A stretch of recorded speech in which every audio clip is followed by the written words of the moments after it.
I'm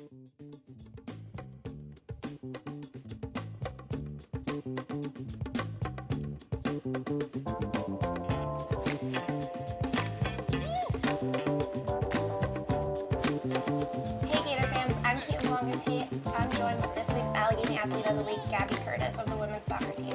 Congratulations and thank you for joining us. Thank you for having me. So this past weekend, the Gators were able to defeat Kenyon 2-0, leaving you with your second straight NCAC shutout. And with you in goal, you have not allowed a goal in the past 188 minutes.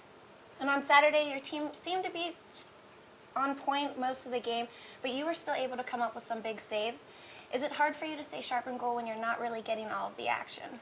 No, it's really not. I mean, during the game, I'm constantly moving, shifting, watching the ball, and making sure our defense is shaped right. So I'm mostly talking to them throughout the game more so than any action on my part. So midway through the second half, Michelle Holcomb was able to bring the Gators to a lead of 1-0, and you had one of the biggest saves of the year in goal. Can you take us through that goal and what enabled you to perform so well? Yeah, definitely. I played behind a great defensive line all year, very strong, and one did get through in the second half, which happens.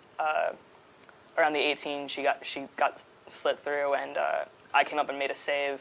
It was a breakaway, and I'm very fortunate.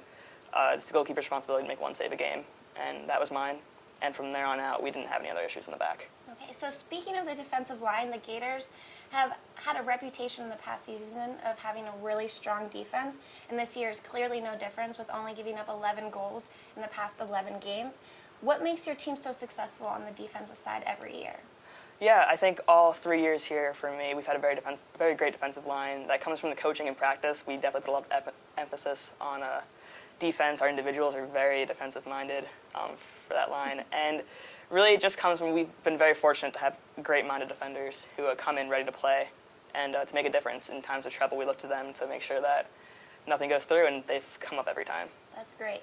And so for the last question this week, you guys have your last non-conference game against Fredonia State on Tuesday. What are your expectations for Tuesday, and what are going to be some keys the team will focus on in order to be successful? Yeah, that's a good question. I mean, I think if we come out with a lot of energy, whenever we've never had an issue. I think winning the first 15, making sure we possess, control the game, control the flow of the game. And this is a very important game for us. It's our last game before conference, last chance to work out any kinks, and I'm very excited to play it. Gotcha. Well, congratulations again. Thank you. And thank you for joining us. And Gator fans, be sure to keep it locked in to AlleghenyGators.com for all your up-to-date Gator news and information.